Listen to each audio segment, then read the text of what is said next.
I wonder who she's talking about. I'm a little bit curious. Albums, records, whatever we want to call them now, songs on the radio, because no one buys CDs anymore. We want to see them as almost like complete works of art. Kia ora and welcome. My name is ZoeStibi and I'm a vocal coach here to help you through technical analyses of your favorite performers so I can help you to sing more like them. If you're interested in singing lessons, check out the link in the description below for how we can work together. In today's video, we're going to be taking a look at Sabrina Carpenter and her Tiny Desk concert. No need to introduce this one. She's an incredible, amazing singer. Let's get straight to part one. I don't even know what she's singing. Should have maybe looked at that.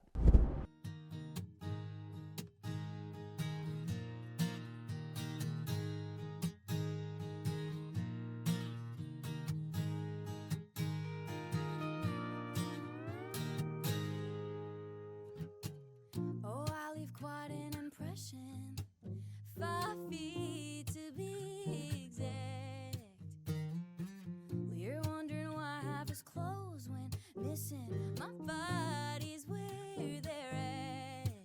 Now I'm gone, but you're still laying next to me.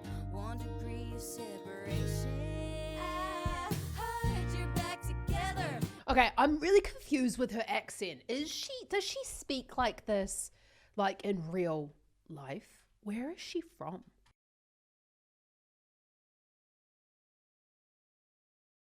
Okay, so she's from Pennsylvania. Okay, so Sabrina Carpenter is from Pennsylvania. I am not an American accent specialist. She sounds like she's got a little bit of that southern twang going on. I'm just going to leave that up to artistic interpretation, whichever she wants to have. This sounds quite sung. We've got really, really lovely chest voice sound here. I can't remember the words whatsoever. Let's just go back to the start of that and have a look at it again. I love me an acoustic version of a song.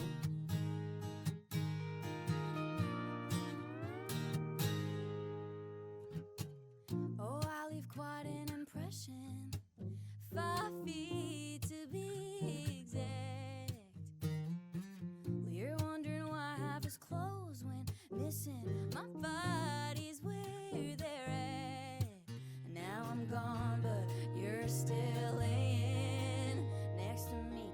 1 degree of separation. I heard you're back. Okay, so we have 5 feet to be exact. Oh my God, I really can't sing at the moment. I've been sick for ages.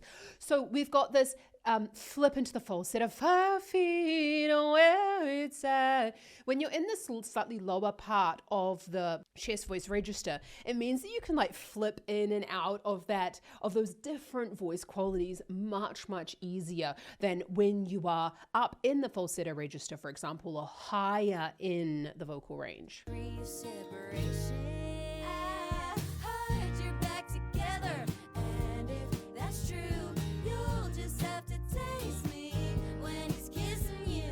If you want forever, I bet you do. Just know you'll taste me too.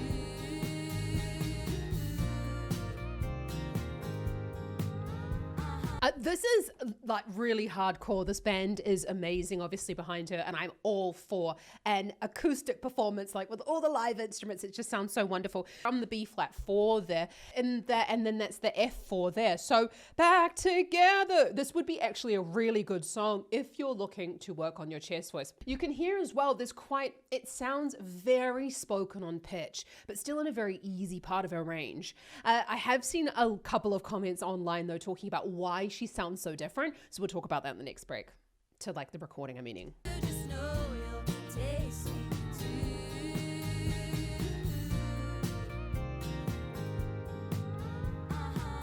He pins you down on the carpet, makes paintings with his tongue.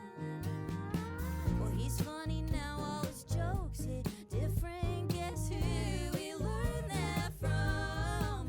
Now I'm gone, but you're still laying next to me. 1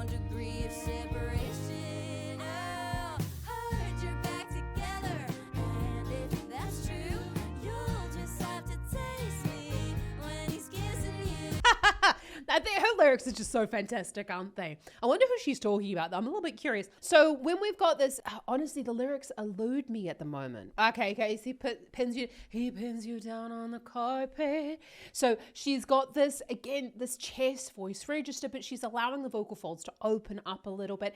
Very low volume at that point. Now, I want you to really notice the difference between the volume of when she's introducing the breath and when she's singing without the breath, because that's so important to play around with, especially when we're looking for maintaining the pitch when we're adding the breath, because often the sound, it'll go like a little bit out of tune. Heard you're back together, and if that's true, you'll just have to taste me when he's kissing you.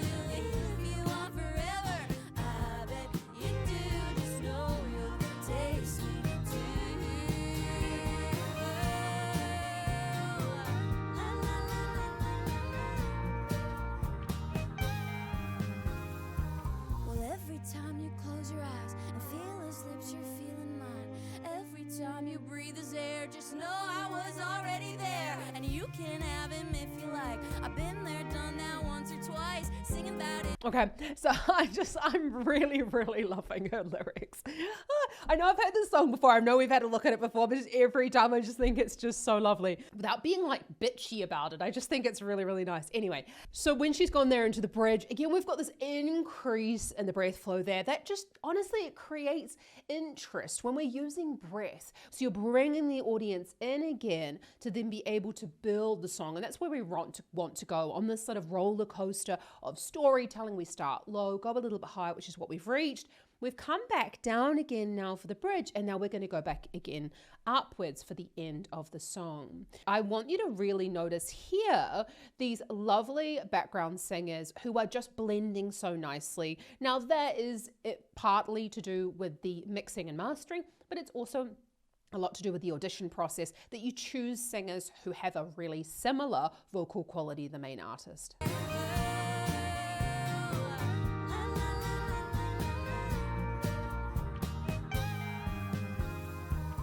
Every time you close your eyes and feel his lips, you're feeling mine. Every time you breathe his air, just know I was already there. And you can have him if you like. I've been there, done that once or twice. Singing about it don't mean I care. Yeah, I know I've been known to share. Well, I heard you're back together, and if that's true, you'll just have to taste me when he's kissing you. If you want forever, I bet you do. Just know you'll taste me too.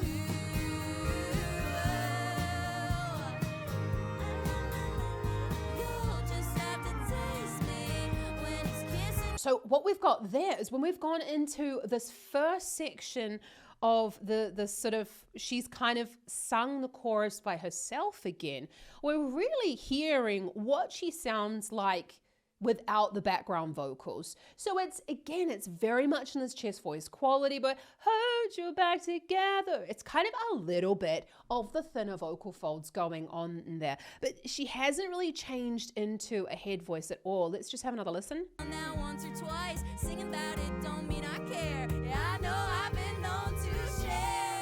She's on the G, I say it again, but she's on the G sharp, the G4. So ba-da-ba-ba, sort of doodling around, really, really, really standard spoken on pitch chest voice register. And you can feel that there's a definitive like spoken sound. And this is why she sounds so different to the recording. Because basically this is what she fucking sounds like when she's singing this stuff. Like this is what she sounds like live without all of the effects going on behind the scenes that have been put onto her voice. It doesn't mean that the album or the song we're hearing on the radio is a false representation of her. We need to see these things, or these albums, records, whatever we want to call them now, songs on the radio, because no one buys CDs anymore. We want to see them as almost like complete works of art. And that's why here on my channel, I only have a look at live performances, because if you really want to have a look at the actual vocal technique of the singer, you must go back to the very stripped down version, which is why I love the Tiny Desk concerts. You're back together, and if that's true, you'll just have to taste me when he's kissing you. If you want forever, I bet you do. Just know you'll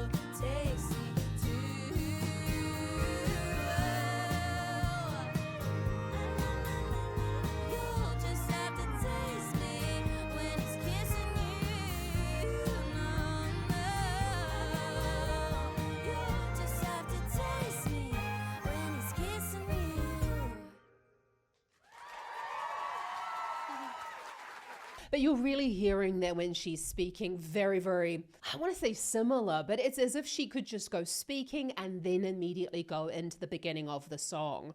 And that's what we're just going to hear that now in the second video of she's going to speak and then she's going to go into the second song, and it's probably going to be relatively seamless. So she said at the beginning, hi everybody. She doesn't speak with a hell of a lot of breath. She's speaking with closed vocal folds in a sort of mid to lowered larynx position. But again, these larynx positions have a lot to do with the home settings, let's call it there, for the voice. Where does she usually speak? Is this her sort of usual voice? We have lots of different voices when we're speaking with family, with friends, when we're on stage, when we're presenting. I purposefully use, for example, a slightly lower pitch when I'm recording these videos, because that's what I know, that's where I know my voice sits in a slightly more resonant place. So I'm sure that she's also got those settings as well. She's been the ultimate professional for a very, very long time. If you've enjoyed this video, I'd love to see you around here more often. Honestly, a whole bunch of people that watch my videos aren't subscribed to the channel. It would do me, like, it would make my day. We reached 100,000. There's the plaque. I'm just like super excited still every single time. Oh my God. And it would just like make my day if you would subscribe to the channel so that I can help you and more people like yourself with their vocal technique. If you're interested in singing lessons and you're like, fuck, I really want to work with Zoe, I'd love to improve my vocal technique and like get some stability and know what on earth I'm doing with this instrument, then check out the link in the description below. At the moment, I am currently taking on a very, very limited number of students for my intensive training program. Check out some more Sabrina up here, and I'm going to take a look at the next video. Have an awesome rest of your day. Happy singing. Ka kite anō.